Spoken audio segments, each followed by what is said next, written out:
السلام عليكم ورحمة الله تعالى وبركاته. الناس العزاز خواتاتي، كيف دايرين؟ لاباس عليكم؟ كنتمنى تكونوا بخير وعلى خير، وان شاء الله يلقاكم هذا الفيديو وانتم في احسن الاحوال وفي صحة جيدة. واش كتحسي براسك انك في دارك ومخنوقة، مع العلم انه كل شيء في دارك كيبان لك عادي؟ فاش كترمي عينيك كيبان لك بداك الشكل السطحي ان دارك عاديه، ولكن مع ذلك ما كتحسيش براسك انك مرتاحه، ما كتحسيش بديك الراحه النفسيه، دائما مخلوقه، دائما كتحسي بواحد الحزن والكآبه في دارك. واش عمرك بغيتي وقلتي مع راسك بغيت نبدا من جديد ولكن ما عرفتش منين؟ اليوم غادي نقول لك واحد السر اللي هو اللي كيعطيك الراحه النفسيه، ممكن تبداي به غير من الخزانه ديالك، غير من هذاك الماريو ديال الحوايج. انا فعلا بزاف ديال المرات درت معكم فيديوهات على الكراكب في القناه ديالي الاولى، فقلت علاش لا اللي ما نديروش عاوتاني فيديو اخر بمناسبه ان الصيف على الابواب، بمناسبه ان العيد توا على الابواب، بمناسبه ان الكراكب دائما كيتزادوا عندنا وبزاف تاع الاخوات جداد تاو انضموا للقناه. فهاد الفيديو ان شاء الله غادي يستافدوا منه بزاف، لان الكراكب وهي اول حاجه ممكن تبدي بها الا بغيتي توصلي لواحد التنظيم ولا بغيتي تنقي دارك وبديتي تحسي بالراحه النفسيه وانتي في المكان اللي عايشه فيه. كلنا عارفين والاغلبيه كيعرف ماري كوندو، المفلسفه المشهوره في التنظيم اللي جابت الراحه لملايين ديال الناس وطورت الفكره، والفكره بسيطه ولكن قويه، هو انك تحتفظي غير بالحوايج اللي كيعطيوك الفرحه والباقي كيخليه يمشي، ولكن راه التطبيق هو السر. ولكن قبل خواتاتي كنتمنى ان اي وحده سمعت الفيديو تخلي اللايك ديالها والتعليق ديالها وتبارطاجي مع الفيديو مع اخوات وحدين اخرين ان شاء الله، باش هكا الفيديو يطلع لاكبر عدد ديال الاخوات ويعاودوا يرجعوا معنا ويعاودوا ينضموا لينا. راكم عارفين خواتاتي ان بزاف ديال الاخوات باقي ما عارفينش انني فتحت هذه القناه الجديده وباقي ما قدراش نوصل اليوم، ولكن بفضل الله سبحانه وتعالى وفضل الدعم ديالكم واللايكات ديالكم والتعاليق وانكم اذا طلعتوا الفيديو راه غادي يوصل لهم ان شاء الله وينضموا لينا. راكم عارفين محتاجه بزاف للدعم ديالكم والتشجيع ديالكم فضلا وليس امرا، الله يسهل عليكم. ودابا خليونا نبداو الفيديو على بركه الله. اول حاجه ولا اول مرحله وانتي بغيتي وعندك قناعه وعندك رغبه فاش تبداي تخلصي من الكراكب وتدخلي لهذا التحدي هذا وانك تنقي دارك وتنظميها وتعاودي توليها من جديد، فاول حاجه هو واجه الحقيقه، لان اول غلطه كيوقعوا فيها بزاف تاع الاخوات هو انها كدير داك الترتيب غير سطحي. اليوم لا العزيزه ديالي، لا، غادي تجمعي كل شيء، يا اما الملابس يا اما الكراكب وحتى الحوايج اللي مخبيين، الادويه، الكتبه ديال وليداتك، المواعن، داكشي ديال الحلوه، اي كراكب عندك في دارك. فاش غادي تبغي تدخلي مثلا لهذيك الحاجه وتبغي تفرزي منها وتحيدي منها الكراكب، مثلا نعطيو مثال، مثلا هي بالبلاكار ديال الحوايج. دابا داخلين على فصل الصيف وبزاف تاع الاخوات من طبيعه الحال غادي يبغيو يديروا داك الشونجمون اللي كلنا كنديروا، نبغي نحيدوا حوايج البرد باش نجيبوا حوايج الصيف. هنا العزيزه ديالي اول خطوه خاصك ديريها قبل ما تجيبي حوايج الصيف هو انني هذوك الحوايج كاملين ديال البرد نشدهم ونحطهم قدام عينيا ونشوف فيهم واش نقول واش بصح هاد الحوايج كاملين انا باقي محتاجه ليهم نلبسهم العام الجاي. اذا اش غادي ندير هنايا هو غادي نكون واقعيه. واش هاد البيجامه مثلا نهزها في يديا ونقول واش هاد البيجامه لبستها هاد العام، واش استفدت منها هاد البرد وفي هاد الشتاء؟ ايه لا. الا كنتي كتلبسيها وعاجبك وباقا زوينه كتشديها كتطويها وكتحتفظي بها.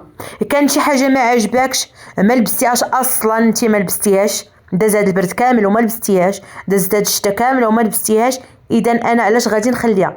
هادشي قلت لك مثال مثلا في البيجامه، وهادشي كينطبق على حوايج كاملين، الجلالب، لي فيست، اي حاجه عندك، البنوارات، اي حاجه ديالك، اي حاجه صافي هذه لبستها كنخليها، هذه ما لبستهاش خاصني نحيدها، هذه خايبه كيخصني نصدقها، وكنحتفظ وكنخلي انايا غير الحاجه اللي فعلا انايا محتاجه ليها، يعني اللي باقي اصلا انايا كنستعملها هي اللي غادي نشد انطوي، يا اما غادي نديرها للبلاكار اللور، يا اما غادي نحيدها لبلاصه اخرى عاوتاني تنوي نجبد تاني حوايج البرد، على حسب كل وحده واشنو كدير.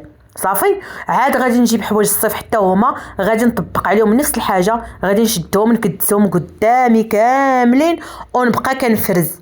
والمشكله هو ان اي وحده تتبغي تفرز تهز الحاجه وما كتسخاش بها، عندها داك حب التعلق، تقول لك لا ايوا لا هذه ما غاديش نحيدها، لا باقي غنلبسها، وهي عارفه راسها انها ما لبساتهاش تقول لك باقي غتلبسها، لا باقي غادي نضعف ونلبسها، لا باقي غادي توصل واحد الوقيته ولا واحد المناسبه ونلبسها. العزيزه ديالي شوفي غنساعدك انايا في هذه المرحله الثانيه اللي غادي ديري هو اختبار الفرحه.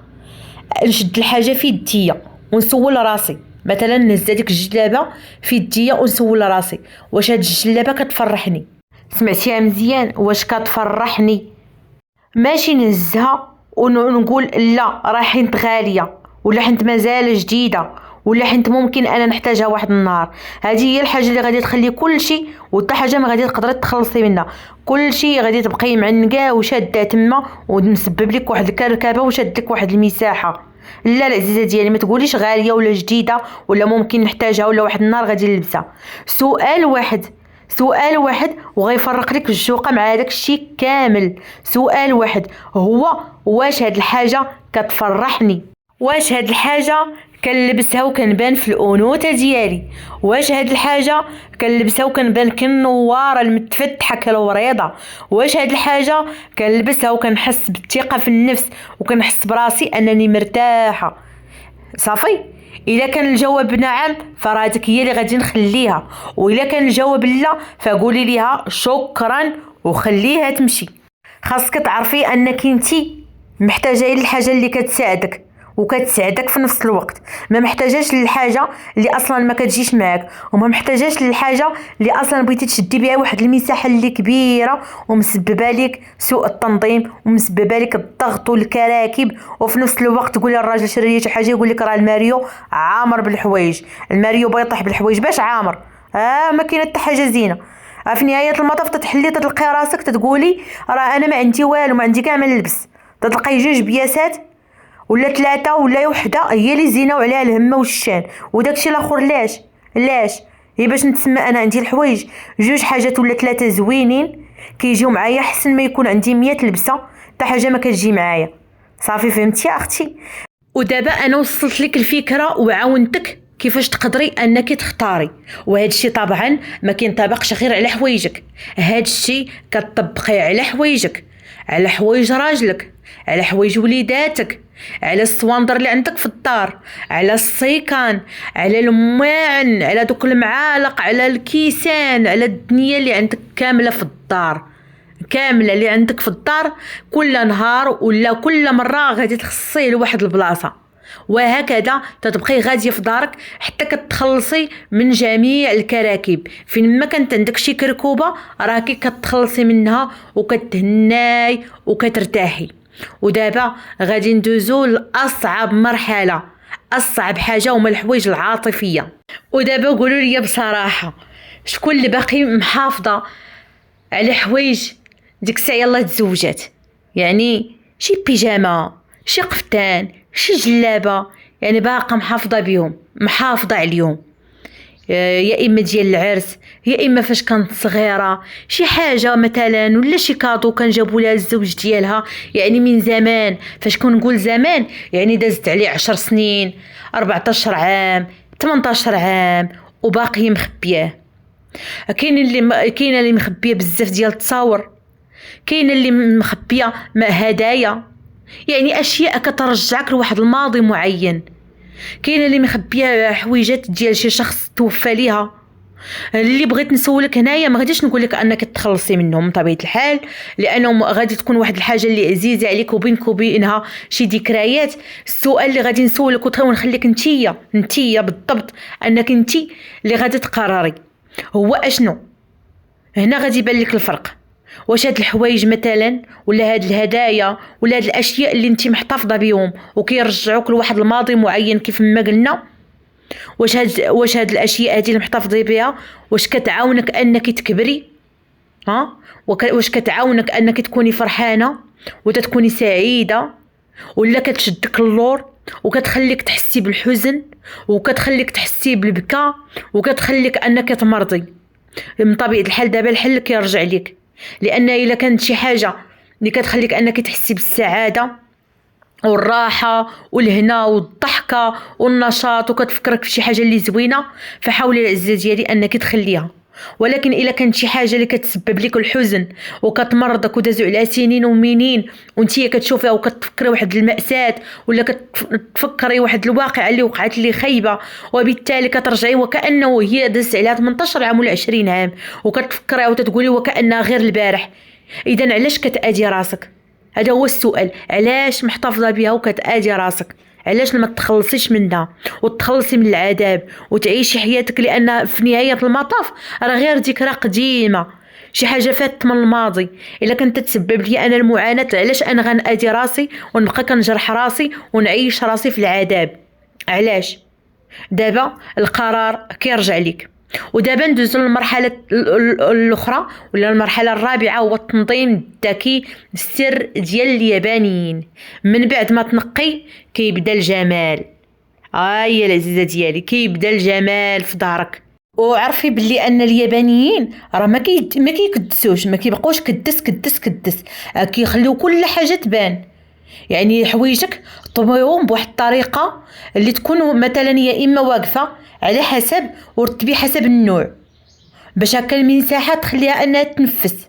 رتبي حسب النوع، مثلا ندير البيجامات في بلاصه، الجاكيطات مثلا عندي في بلاصه، لي مونطو في بلاصه، البنوارات في بلاصه، الملابس الداخليه في بلاصه، وهكذا. السراول حتى هما كنحطهم في بلاصه، يعني بلاصه فيها السراول، باش هكا تحسي بان حتى الماريو ديالك وحتى الخزانه ديالك تتكون مطويه بواحد الطريقه وزوينه.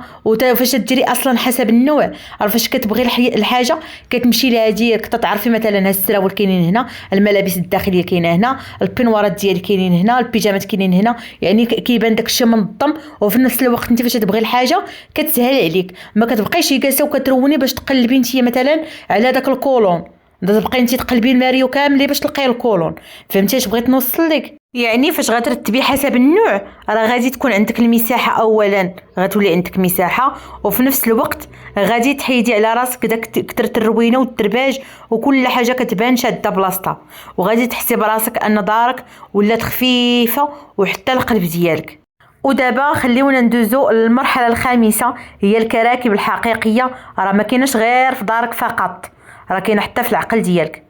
ودابا نسولك بصراحه وجاوبيني، واش بصراحه يدارك بوحده اللي عامره كراكيب، ولا حتى راسك عامره بالافكار السلبيه وناس كيستنزفوا الطاقه ديالك وعادات اللي كتعبك بزاف؟ لان راه ماشي غير الضرب وحده اللي كتسبب لينا الروينه، راه نفس الفكره. واش هاد الشيء انايا مثلا هاد الافكار السلبيه اللي في عقلي، واش هاد الناس اللي كيستنزفوا الجهد ديالي والطاقه ديالي والوقت ديالي، واش هذا العادات اللي كندير مثلا انايا وكترهقني وكتعبني، واش هذا الشيء انا كيعطيني فرحه؟ اذا لا، حاولي تبعدي عليه غير بشويه. حاولي ما امكن انك تبعدي على الافكار السلبيه، حاولي ما امكن انك تبعدي على الناس اللي كيستنزفوا الطاقه ديالك والصحه ديالك. حاولي ما امكن انك تلقي حل لهذوك العادات اللي كيتعبوك. اختي، الحياه قصيره، الحياه قصيره، وهادشي باش نقولك بعدي عليه بشويه. راه الحياه قصيره باش حنا نعمروها بالكراكب، نعمروا البيوت ديالنا بالكراكب ونعمروا العقل ديالنا بالكراكب. اذا حنايا فين غادي نوصلوا وكيفاش غادي نكونوا وكيفاش غادي نكونوا عايشين اصلا الحياه؟ انا كنتمنى انك تبداي هذه الرحله ديال التخلص من الكراكب كيف ما بداتها بزاف ديال الاخوات والمتابعات ديالي، اللي كنتمنى انهم الا كانوا معايا وباقين معايا في هذه القناه يخليوها لنا التعليق. بزاف تاع الاخوات قالوا لي انهم جربوا الطريقه اللي كنت درت ديال التخلص من الكراكب، وكيقولوا لي راه اول حاجه تبدلات ماشي غير الدار اختي حياه، راه اول حاجه تبدلات حتى النفسيه ديالنا ولينا كنحسوا بالراحه، ولينا كنحسوا بالتحكم، وباننا بدينا حياه جديده، وكتبان لنا ان الدار ولات جديده، وان ولا سهل علينا نشقاو، وان سهل علينا التنظيم، وكل شيء سهل علينا. وشحال من وحده قالت لي انها تصدمات، قالت لك انا كنت كنظن ان داري ما فيهاش الكراكب. قالت لي ولكن فاش مشيت وبديت زعما نشوف، قالت لي لقيت، عرفتي شحال لقيت؟ قالت لي عرفتي شحال خرجت؟ قالت لي راه انا تصدمت من هذيك الكميه اللي خرجت ديال الكراكب، سواء من الحوايج سواء من الكوزينه. قالت لي راه واحد الكميه كبيره. هذا علاش نهار غادي تحيدي الكراكب من حياتك العزيزه ديالي، راه غادي تفتحي بلاصه اخرى الحوايج زوينين انهم يدخلوا، فرصه جديده غتدخل، راحه نفسيه وحتى السعاده. حيت ما يمكنش تعمري حياتك هي بجديد الا ما خليتيش القديم انه يمشي. ما يمكنش تكوني تا كتحكمي في دارك وتحسي بالراحه النفسيه الا كانت دارك عامره بالكراكب والتراكمات، وانت هي جالسه كتشري وكتحطي، كتشري وكتحطي، وفي المقابل انت هي جالسه كتشري وكتكدسي وما كتخرجيش وما كتخليش انه القديم يمشي. فهمتيني؟ هذا علاش فين مشرت انا حاجه جديده كنخلي حاجه اخرى قديمه انها تخرج. وقولي لي في الكومنتير شنو اول حاجه غادي تحيدي اليوم من حياتك، واش شي لبسه ولا شي عاده ولا شي شخص اصلا. وما تنسيش لايك، وما تنسيش تشتركي في القناه الا باقي ما اشتركتيش، فكنتمنى انك تشتركي وتفعلي زر الجرس باش ان شاء الله يوصلك اي جديد. ودابا خليوني نشكركم على الوقت ديالكم وعلى المشاهده، وكنتمنى هذا الفيديو يكون الاعجاب ديالكم واستفدتوا منه. كنضرب لكم ان شاء الله موعد في الفيديو الجاي. استودعكم الله الذي لا تضيع ودائعه. كانت معكم اختكم حياة الحكيمي من قناتي على اليوتيوب.